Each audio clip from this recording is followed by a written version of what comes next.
Fin d'année scolaire festive à Boisseau. Au cours de cette première édition de la Journée régionale du mérite et de l'excellence, plus de 200 élèves et encadreurs de la région du Sud Comoé ont été récompensés. Ils ont reçu de nombreux lots et des diplômes en guise de reconnaissance à leur travail. À travers cette manifestation, la direction régionale de l'éducation nationale entend ainsi promouvoir une école d'excellence au niveau de la région. La seule motivation, comme je l'ai dit, c'est de donner le goût du travail aux enfants. Le travail est bien fait. Ce sont les enfants qui constituent l'avenir de demain. Si déjà on leur met dans l'esprit qu'il faut travailler, ils vont avoir cette culture-là tout le long de leur vie avec tous les âges, le CP1 en terminale, mais aussi les personnels qu'il faut encourager. Ces travailleurs anonymes qui sont dans les villages, dans les contrées perdues, des instituteurs, des professeurs, il faut leur rendre hommage. Autorités administratives, politiques, coutumières et parents d'élèves ont témoigné leur grand intérêt pour l'école dans le Sud Comoé. L'école occupe la première place dans notre politique en tant que collectivité décentralisée. Vous savez, en d'autres termes, la meilleure façon de dire que nous accordons la première importance à l'école, c'est de dire que nous avons été l'initiateur du collège de proximité. Voilà. Et donc, nous demeurons dans cette logique-là. Nous, notre rôle, c'est de ramener l'harmonie, c'est de savoir éduquer, de savoir parler à nos enfants. Et c'est à ce titre-là que l'enfant qui va à l'école et que l'instituteur ou le professeur va aussi faire la pédagogie et de l'enseigner. Nous, notre rôle, lorsque les enseignants nous interpellent, c'est mener l'enfant à la conscience, à la chose, et de comprendre que son avenir dépend de maintenant. Pour les élèves méritants, leur secret réside dans le travail. Une fierté pour le ministère de l'Éducation nationale. J'ai appris mes leçons, j'ai écouté les conseils de mes parents et de mon maître. C'est pourquoi moi aussi je vais emmener mes camarades aussi à faire comme moi. J'ai étudié, j'ai suivi les conseils de mon père et ma mère et mon maître. Nous sommes venus ici pour encourager toute la communauté scolaire de la région Sud-Comoé pour que tout ce que nous avons pu sélectionner comme méritant, eh bien, que ces gens puissent être honorés par la population et que leur exemple puisse servir de modèle aux jeunes générations. Nous sommes satisfaits donc de la prestation de nos entités ici. L'école se porte bien, l'école se porte même très bien. Cette journée régionale du mérite et de l'excellence a concerné tous les départements de la région du Sud Comoé, à savoir à Boisseau, à Diaké, Grand Bassam et Tiapom. C'est la ville de Bassam qui va accueillir la prochaine édition.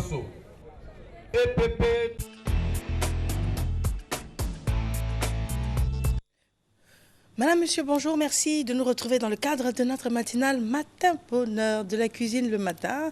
Beaucoup de personnes sont en jeûne effectivement actuellement, mais il est fort possible de faire ce plat la veille ou de le faire pour la rupture également. Ce sont des idées originales et puis il y a des personnes également qui ne jeûnent pas. Donc nous avons intégré l'ensemble de la population. Alors, elle, c'est Aurel Sika, bonjour à vous. Bonjour Mariam. Merci d'être là ce matin encore. Merci. Alors, c'est notre passionnée de cuisine. En effet. Voilà. Aujourd'hui, on va mettre les papas à l'honneur parce que c'est bientôt la fête des pères. Oui. C'est dimanche. Et donc, pour cela, je vous propose plusieurs menus autour de l'ananas. D'accord. Pourquoi ananas et papa? Aucun rapport. D'accord. Très bien. Alors, vous avez choisi de travailler comme produit l'ananas. Voilà. Et puis, ce sont des idées originales pour faire une table différente pour les papas. Tout à fait. Tout à fait. On connaît déjà l'ananas comme un produit diurétique. Et on en mange beaucoup aussi quand on a envie de perdre du poids parce que l'ananas est riche en fibres et en vitamines. Mais bon, il y a d'autres formes aussi de préparation de l'ananas. Alors, pour commencer, je vous propose, on peut proposer à papa le matin un gâteau à l'ananas qui est super bon. Je le démoule en direct. Donc, c'est le petit-déj qui est le gâteau à l'ananas. Gâteau à l'ananas. Oui, oui. D'accord. Voilà. Alors, je le démoule. OK. Voilà. Et donc, pour cela, il faut de la farine, du sucre, des œufs, du beurre, de la levure et bien sûr des tranches d'ananas. Pour commencer, on fait du caramel qu'on met dans le fond de notre moule. Ensuite, on dispose les tranches d'ananas et on verse la pâte sur le dessus qu'on met au four pendant une vingtaine de minutes. À vous entendre parler, ça a l'air tellement facile.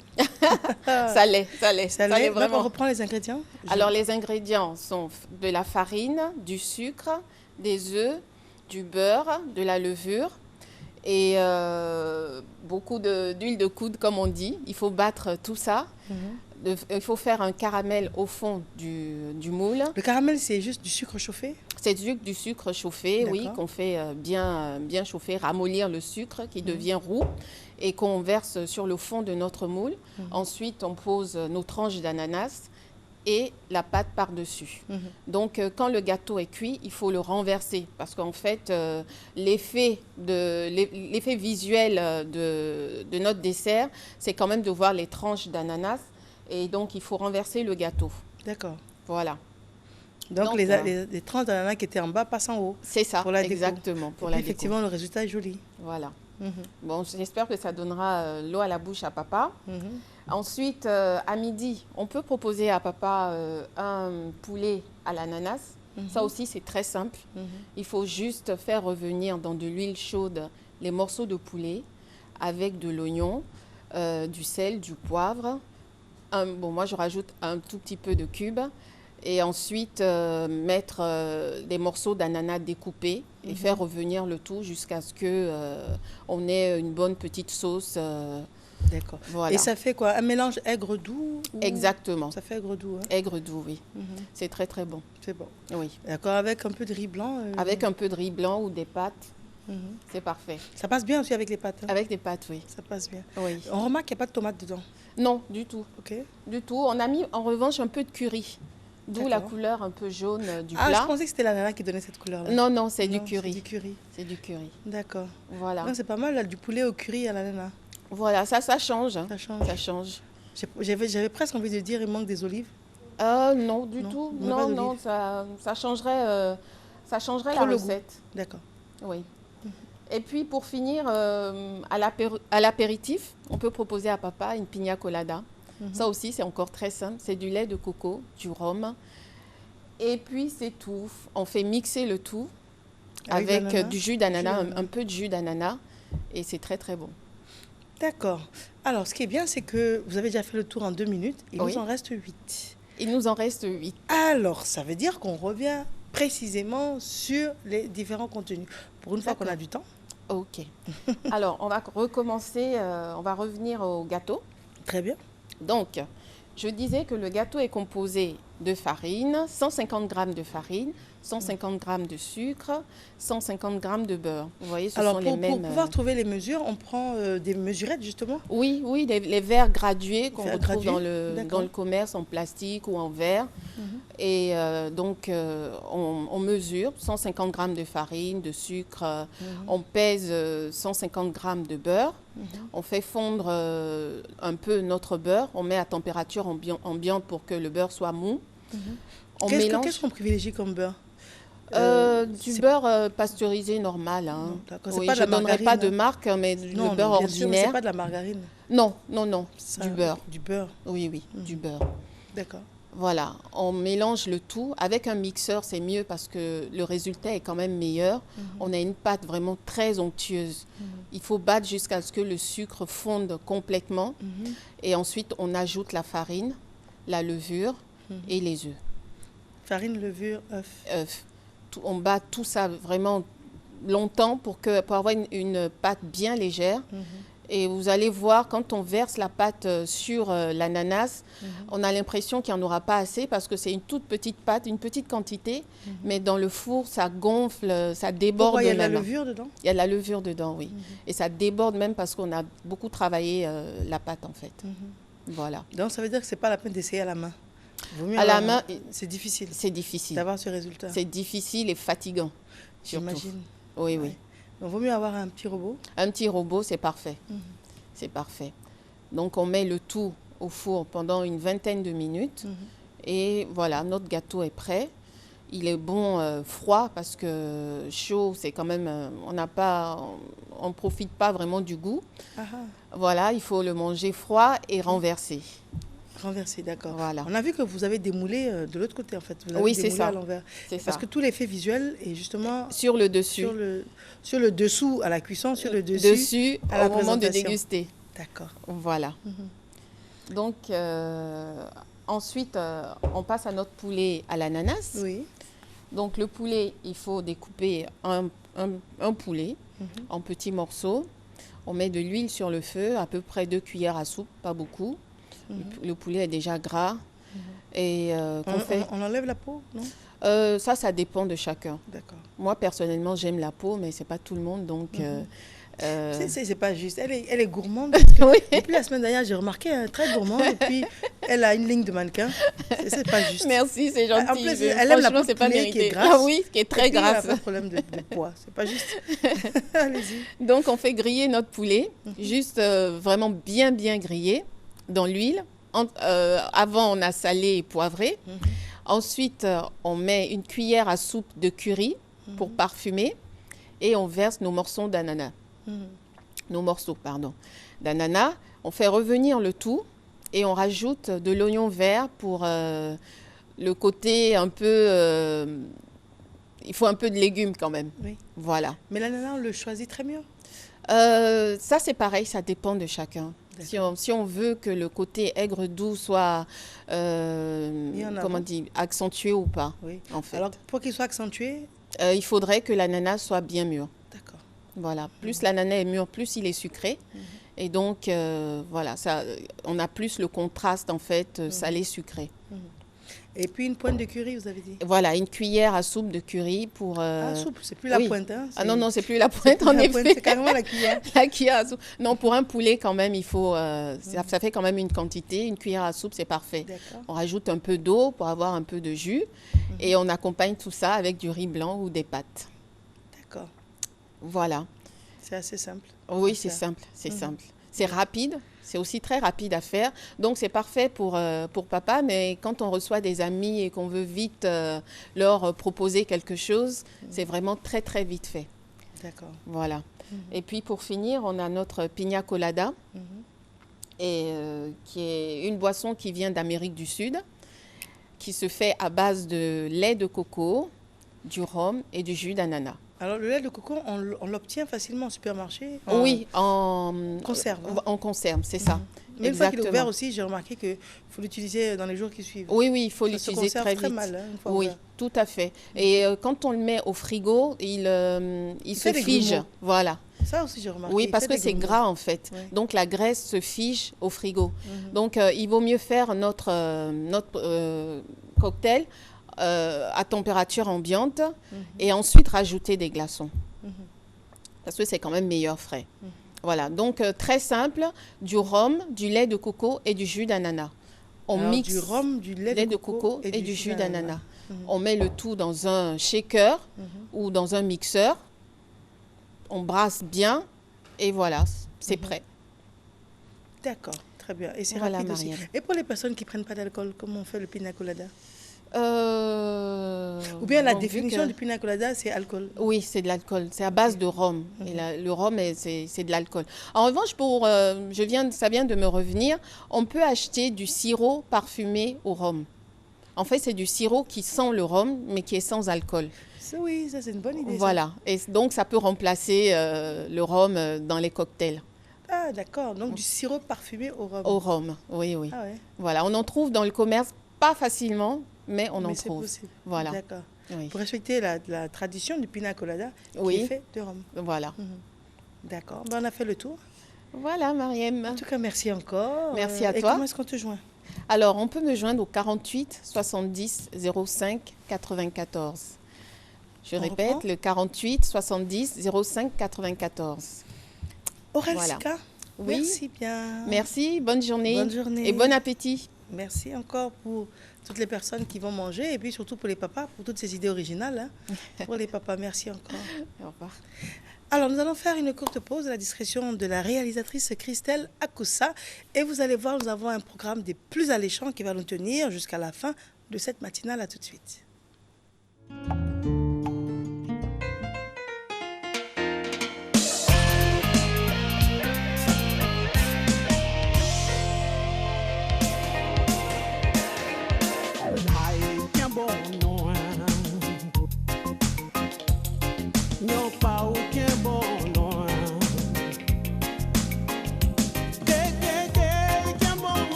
je rougis mon corps, si j'ouvre mes pores, si je rougis mes lèvres, polis même mes ongles, c'est pour te plaire, tout juste pour te plaire. Et tu le sais, Dieu nous a créés à l'image d'Adam et Ève. Adam et Ève, je suis femme, mais tout d'abord homme, homme à part entière. Et je suis mère, et j'en suis fier, fier, tout simplement fier.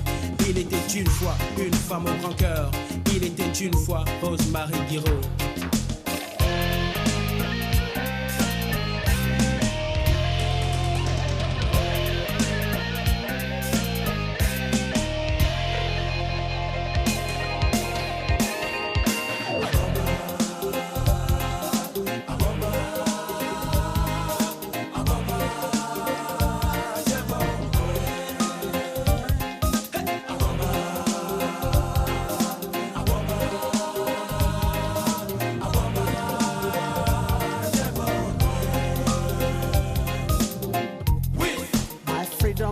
Doesn't let you down.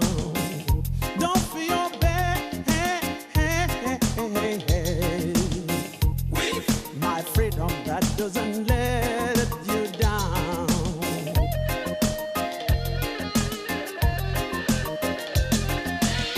Kebalu, I just so smart. Dosolu, I just so smart. Choco foi Marciana. Choco foi Marciana.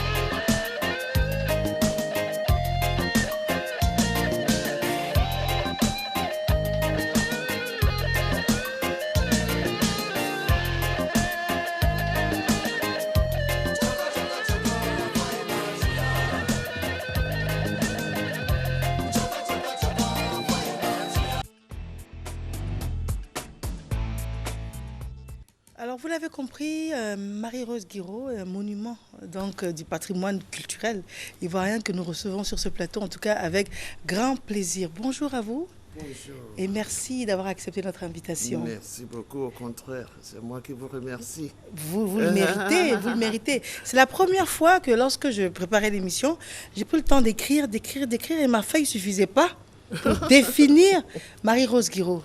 Alors, multicasquette. Multitalent. D'abord, c'est la première des caricatures. Merci. On peut dire de vous danseuse. Yeah. On peut dire chorégraphe. Yes. On peut dire actrice. Yes. Prenez note, hein, parce que je n'ai pas fini. Hein. On peut dire chanteuse. Yeah. Auteur-compositeur. On peut dire conteur. Yeah. On peut dire dramaturge. Absolument. On peut dire créatrice de costumes. Absolument. Et je continue, hein, c'est pas fini. Hein. Éducatrice. Éducatrice, maître de conférences, écrivain. Absolument. Et puis, j'en ai peut-être oublié un, anthropologue. Anthropologue, bien. Alors, ça, je pense que c'est une carrière extrêmement riche et puis qui n'est pas terminée. Merci. En plus. Non. Alors, Marie-Rose Guiraud, c'est plusieurs continents aussi. Yeah. C'est cela? Alors, les débuts, parce qu'on va remonter, on était peut-être dans les années 70 pour les débuts. Dans les années 73, de retour de la France, j'ai commencé ma carrière artistique que j'ai depuis l'enfance, mais seulement ça a commencé réellement quand je suis revenue de la France pour travailler en tant que directrice du département des arts et traditions populaires à l'INSAC, dans le temps que c'était l'INA. Oui. Voilà. Donc, avec l'aide de la télévision ivoirienne et la radio et tout, la créativité a continué. Disons que c'est grâce à tous, à toute la Côte d'Ivoire, que Rose-Marie Guiraud est ce qu'elle a aujourd'hui. C'est-à-dire avec l'encouragement de tous. Parce que ce n'est pas toujours évident, vous savez, vous pouvez avoir tous les talents du monde. Si vous êtes entre votre quatre murs, où personne ne sait ce que vous faites, ça ne peut pas passer. Mais je dois vous dire quand même, avouer que c'est l'ensemble de la Côte d'Ivoire qui a accueilli mon travail artistique que j'ai fait en Europe, qui est devenu ce que c'est aujourd'hui. J'ai 73 ans. Et aujourd'hui, je Vous avez 73 ans? Oui. Le 10 septembre, là, j'ai 73 ans. Donc, je dois dire merci, je crois, aux médias ivoiriens, à la télévision. À l'époque, tout le monde vraiment s'était axé à aider, à faire quelque chose pour l'art à la télévision, à partir de Marie-Thérèse Péchaud, les Touré Aboubakar, etc., les Blé Gaillet, etc. Je crois que je pense que c'est il y a longtemps, mais... toutes ces personnes ont contribué. Voilà. Il y a une continuité. Oui. Donc, actuellement, moi, je dis que ma présentation aujourd'hui, c'est la deuxième dimension de Rose-Marie Guiraud. Très bien. Voilà. Alors, cette première dimension de Rose-Marie Guiraud, quels sont les qualificatifs les plus précis? C'est d'abord, parce que vous nous avez appris, moi j'étais petite, je vous regardais à la télévision. Très petite, oui. et je voyais cette dame qui savait gérer son corps. En fait, c'est avec vous que j'ai découvert que c'était possible de maîtriser son corps. Son corps, absolument. Absolument. Parce que, vous savez, le corps, c'est comme une pâte à modeler. Et si, du côté, vous l'emmenez tous les jours, c'est là-bas, ça reste. Oui. Donc, le corps, il faut le respecter d'abord. Et puis aussi l'entretenir, quelle que soit sa beauté, parce que ça se détériore. C'est une machine. Tout à fait. Donc, le sport est très important. Et aussi le comportement. Que tu sois un homme ou un garçon, le comportement est très important aussi. Pour comment il faut traiter. Et puis, moralement, comment il faut vivre aussi et comment il faut manger pour entretenir le corps. Et, surtout manger. Parce que chez nous, on a des choses qu'on mange qu'on ne veut pas laisser. On dit on a l'habitude, tout le monde a l'habitude de manger, donc ça doit être comme... Mais tout le monde n'a pas le même corps, tout le monde n'a pas la même santé. Et donc, il arrive à un certain moment même, c'est que tu as l'habitude de manger, ça peut changer tout d'un coup, de revenir contre toi. Tout à fait. Donc, il faut voir les allergies. On ne connaît même pas les allergies. Ou bien on les attribue à des sorcelleries, des trucs comme ça. Mais c'est vraiment, il faut faire très attention. Faire attention. Voilà. Et c'est un peu le secret pour 73 ans d'être aussi belle? Oh, belle. Oui, en tout cas, on se maintient avec l'art, avec les exercices, avec... la maintenance et puis la nutrition. Moi, je suis végétarienne parce qu'à un certain âge, la viande devient très difficile à digérer aussi. Poisson, c'est très bon. Enfin, moi, je ne mange mais je pense que tout le monde devrait suivre cet exemple. Vous êtes l'exemple, parce que moi, je n'aurais pas dit 73 ans. Je n'aurais pas dit, c'est un bel exemple. Merci. Alors, tout à l'heure, on a vu des images d'illustration. Alors déjà, très tôt, vous alliez plusieurs choses. Chorégraphie, théâtre, scène, danse, déjà. Voilà. Ouais. Donc, chorégraphie également. Chorégraphe, voilà. Bien, ici, dans ma première dimension, comme je dis, je dirais même quand j'étais petite, que je dansais, chantais, mon grand-père et mon père se disputaient. Mon père voulait que je continue à danser plus, parce que je viens des loges des masques.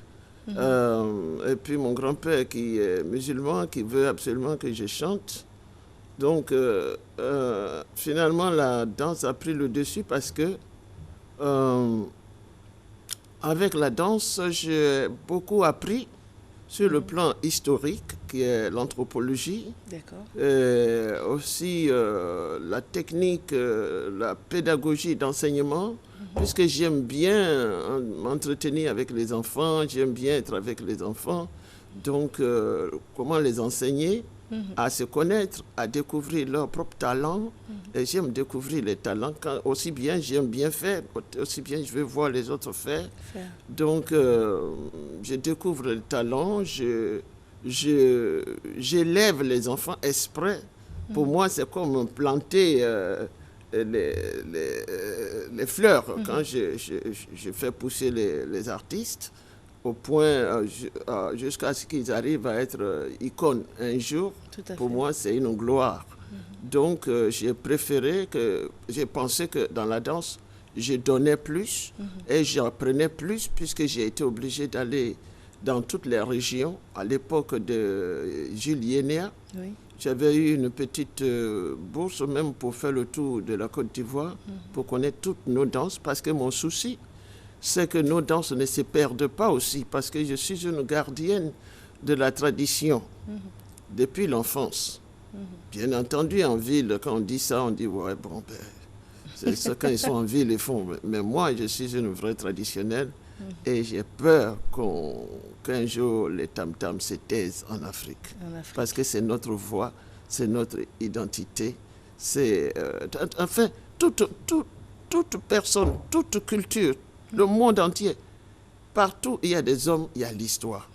Personne ne veut perdre son histoire. Tout à fait. Si tu perds ton histoire, tu te perds. C'est-à-dire que tu n'as plus de repères. Tout à fait. Donc, pour moi, la tradition doit être maintenue. Voilà pourquoi je suis resté dans la danse. Et aujourd'hui, j'arrive au point de la danse, étant donné que j'ai déjà donné le tap et que tout le monde maintenant savent ce que c'est que la chorégraphie, pour lequel on m'insultait dans le temps. Rosemary Guiraud, chorégraphie, bouche longue, chorégraphie, quin. Aujourd'hui, tout le monde veut être chorégraphe. Et ça, je suis très contente. Donc, maintenant, je laisse la chorégraphie à la jeunesse qui peuvent sauter encore, qui peuvent danser, rebondir encore. Et puisque moi, je prends de l'âge, je vais maintenant à ma deuxième dimension qui était la chanson. J'ai chanté, mais j'ai fait pression sur tous les albums que j'ai fait d'abord parce que j'avais peur qu'on pirate tout. Et puis, je n'avais plus rien puisque je fais la danse. Maintenant, c'est ouvert. La deuxième dimension, c'est la chanson. C'est la chanson. D'accord. Ouais. Avant d'en arriver à la deuxième dimension, cette première dimension, la chorégraphie, vous avez réussi à implémenter ici en Côte d'Ivoire, en tout cas, ce besoin. Aujourd'hui, vous avez beaucoup de personnes qui font la même chose, vous l'avez dit. Mais vous avez créé également des talents. Beaucoup. Lesquels, par exemple? Beaucoup. Bon, ils sont nombreux. Bon, vous avez mon boy qui est là, que vous avez pris de l'ampleur. Il y a le petit Guy Thomas qui est en train de venir. Vous étiez petite aussi, peut-être. Sinon, Guy Thomas, je l'ai eu à 4 ans, là, à l'âge de 4 ans. Et un enfant vrai prodige. Et puis, ils sont tellement nombreux. Bon, il y a Naya Kabel, par exemple. Ah bon? Elle vient de l'EDEC, quand même. Elle a commencé par là. Cognan, qui vient de mourir, là, c'est lui qui l'a produit la première fois. Mais elle s'appelle Louise Aka. Son papa a fut un garde rapproché du président Houphouët-Boigny. D'accord. Et il me l'avait confié. Alors, quelques années après, je suis allé aux États-Unis. Quand je revenais, elle était déjà Naya Kabel. Une très belle chanteuse. Elle a une voix extraordinaire. Magnifique, c'est vrai. Et bon, il y en a qui sont venus, qui ont chanté que j'ai aidé à aller chanter sur mes conseils, comme par exemple Aïcha Kone, que j'ai placé auprès de Maïga, qui a fait son envol. Et maintenant, il y a ceux qui dansent, ils sont tellement nombreux. Aujourd'hui. Parce que aux États-Unis, vous avez un jeune Malien qui s'appelle Diadier, qui est en train de faire des choses extraordinaires à Saint-Louis. Et il y a Mamadou Daoué qui se trouve à New York. Et il y a ceux qui sont mes étudiants là-bas, qui sont là. Mais en France, ils sont nombreux. Nessemon, Albertine, Dani, c'est Dani. Enfin, ils sont beaucoup. Parce qu'il y a depuis 1973 jusqu'à maintenant, vous comprenez que parce que quand je les forme ici, ils peuvent travailler en Afrique, mais on ne paye pas là en Afrique. Donc, moi, mon souhait, quand ils sont formés, c'est d'aller voir ailleurs, sur le plan technique même, d'échanger avec les autres pays pour pouvoir être compétitifs. Vous avez reçu également des étudiants d'autres pays? Beaucoup d'autres pays, justement. J'ai des Norvégiens qui ont eu leur diplôme ici et qui sont des grands chorégraphes en Norvège, aux États-Unis. Et vous avez une reconnaissance internationale aussi? Absolument. Je travaille même aux États-Unis. Je fais partie du système éducatif des États-Unis. Donc, je travaille de la maternelle à l'université. Et tout ce que je donne, on garde ça pour la génération à venir. Donc où je suis, je n'ai pas d'archives en Côte d'Ivoire. Toutes les archives sont aux États-Unis. D'accord. Vous voyez? Donc toutes les conférences que j'ai faites, chaque conférence est enregistrée. L'État, puisque la première fois que j'étais aux États-Unis, c'était l'État des États-Unis qui m'a invité pour pouvoir donner des conférences et travailler avec les écoles. Donc, depuis ce temps, quand bien même que je suis marié, quand je m'en vais là, j'arrive à l'aéroport, simplement, les gens savent déjà que je suis là, on me programme automatiquement. Mais est-ce que vous pensez que nul n'est prophète chez soi? Ou bien vous réalisez que vous êtes prophète chez vous? Personnellement, je pense que ce proverbe-là ne me va pas parce que ça serait ingrat de ma part de dire ça, parce que ça fait quand même 2 fois que 2 présidents d'un pays m'ont invité à revenir ici chaque fois que je suis allé aux États-Unis. D'accord. La première fois, le président Houphouët-Boigny, quand les États-Unis m'ont invité, je suis parti. J'ai fait 3 ans et demi.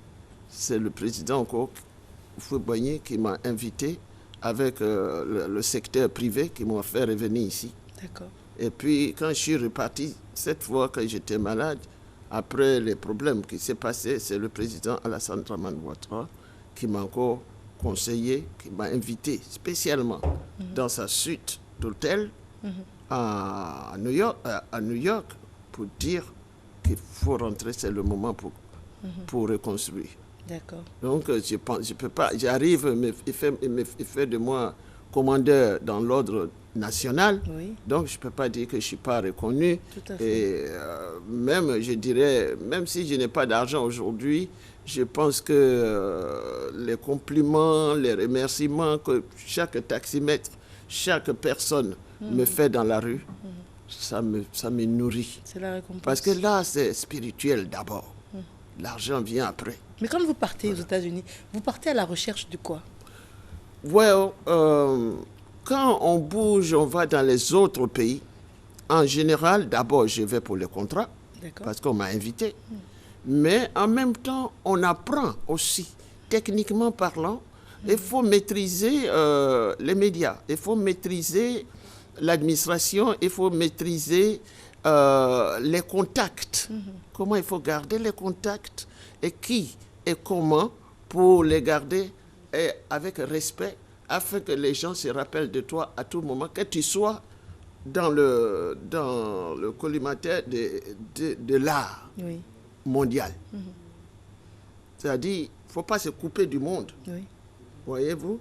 Donc, quand j'y vais, non seulement j'y vais pour apprendre aussi, mais j'y vais aussi pour donner. C'est des échanges culturels. Moi, je suis pour les échanges culturels parce que je pense que toutes les cultures sont fortes.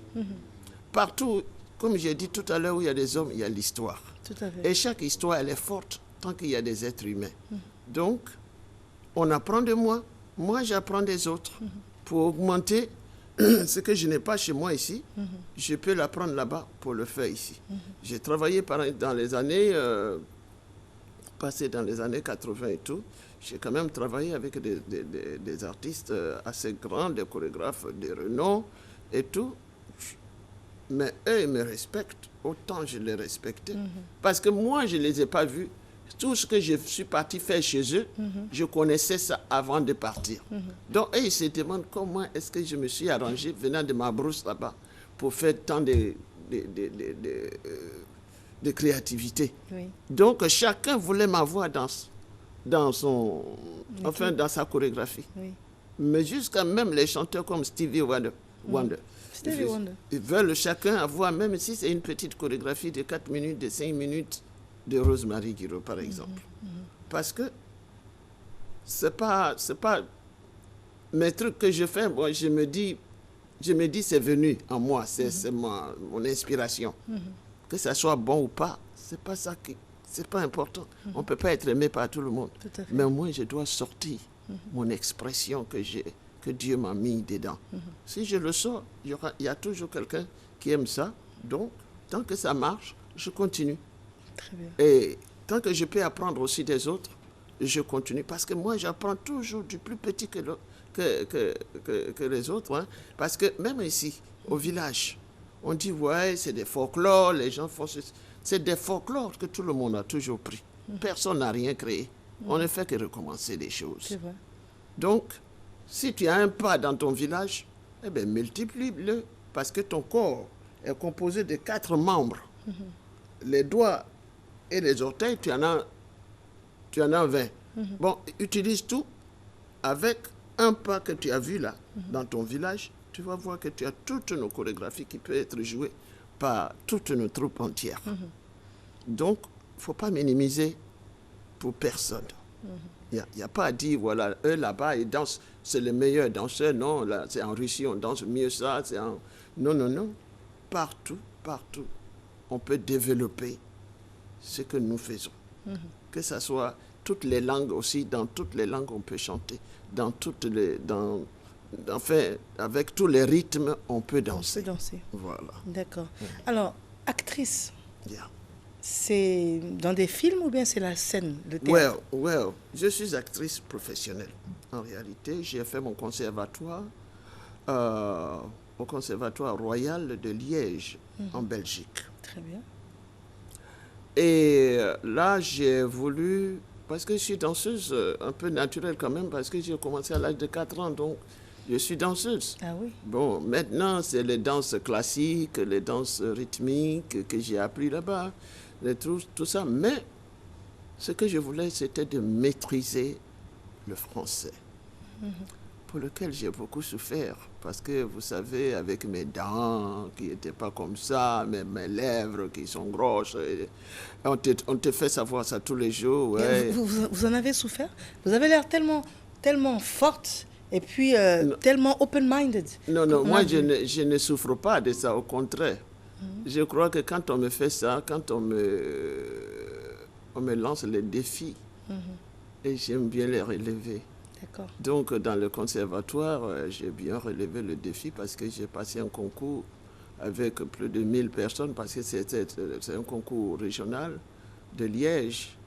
Et j'étais parmi les 10 premiers. Très bien. Et pour m'accepter, c'était difficile parce que j'étais la seule africaine dans le conservatoire à ce moment-là, dans les années 70, 79.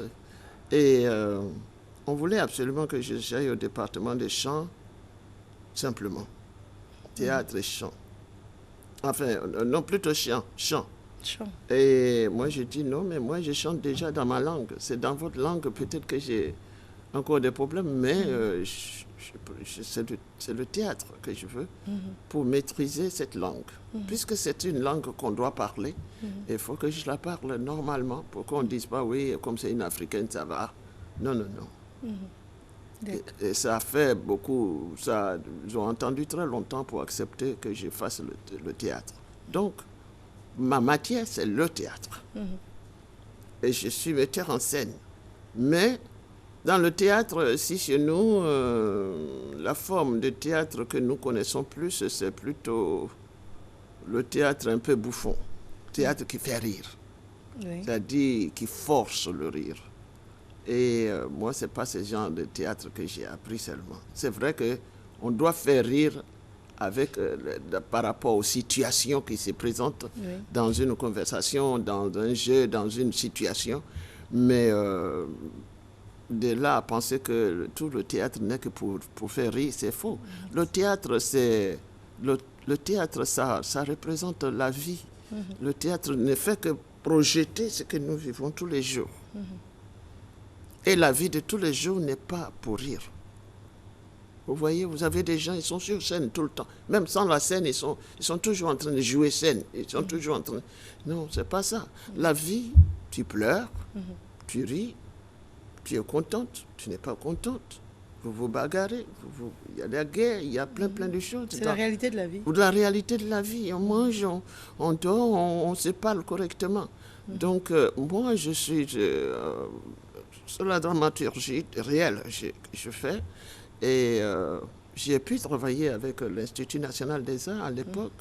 On a fait quand même des voyages partout dans le monde, jusqu'au Canada, des trucs comme ça.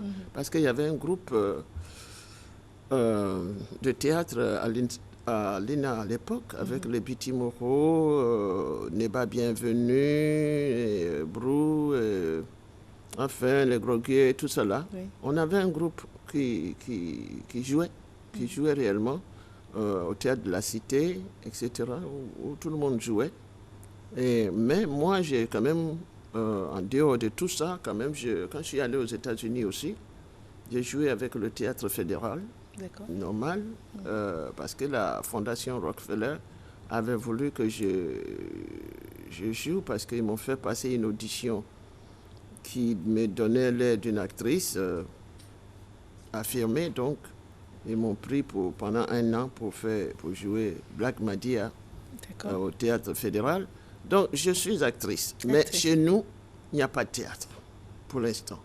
Chez nous, il n'y a pas de théâtre. Il n'y a pas de théâtre pour les professionnels. Voyez-vous, il y a théâtre, mais c'est encore ces genres de théâtre criade, forcé, etc. Donc, on ne peut pas faire du théâtre.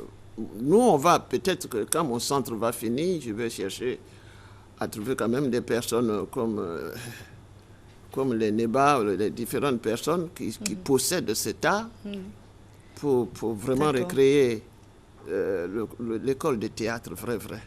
Alors, quand on regarde votre parcours écrivain, comme si ça ne vous suffisait pas d'être chorégraphe, danseuse, actrice et tout, vous avez encore ce besoin de pérenniser la dimension de votre art? C'est pour ça que vous êtes écrivain. Absolument, c'est important. Parce que si tu ne peux pas l'écrire du tout, il n'en resterait rien. Après ta mort, c'est fini. Puisque nous sommes des gens qui partons. Il faut laisser quelque chose. Soit par le film, par l'écrit, par...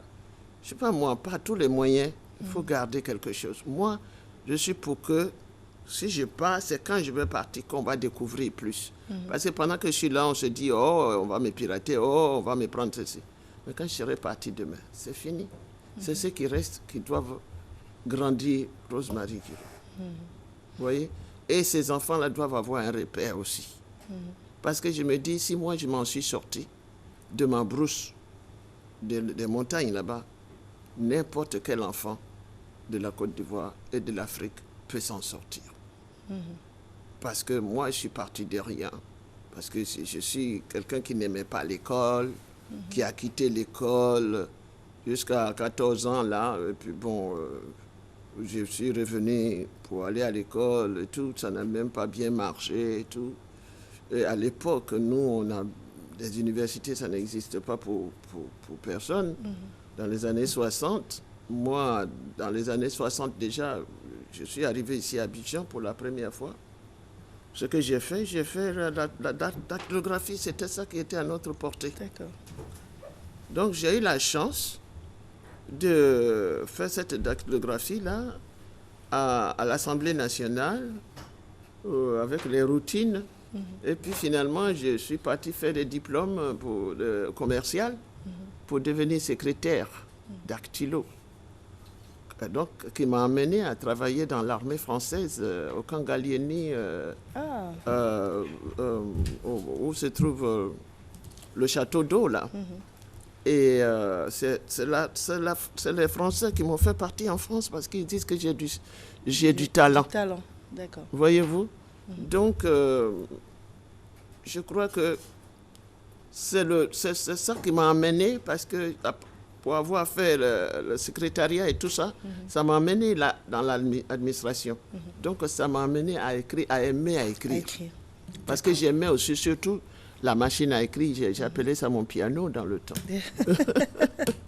D'accord. Voilà. Alors, Maman Marie-Rose Guiraud, à ce stade, nous allons faire une courte pause. Voilà. Et revenir sur votre parcours, sur votre histoire tout à l'heure. Ok. Et ce sera avec grand plaisir en tout cas. Et vous allez nous expliquer que symbolise pour vous le kouri. Parce que quand je pense à vous, je vois le kouri. Absolument. Et ça a sûrement une signification. Absolument. Très bien, tout à l'heure. Okay. Nous allons faire une courte pause et recevoir nos invités de la direction commerciale et marketing. À tout de suite.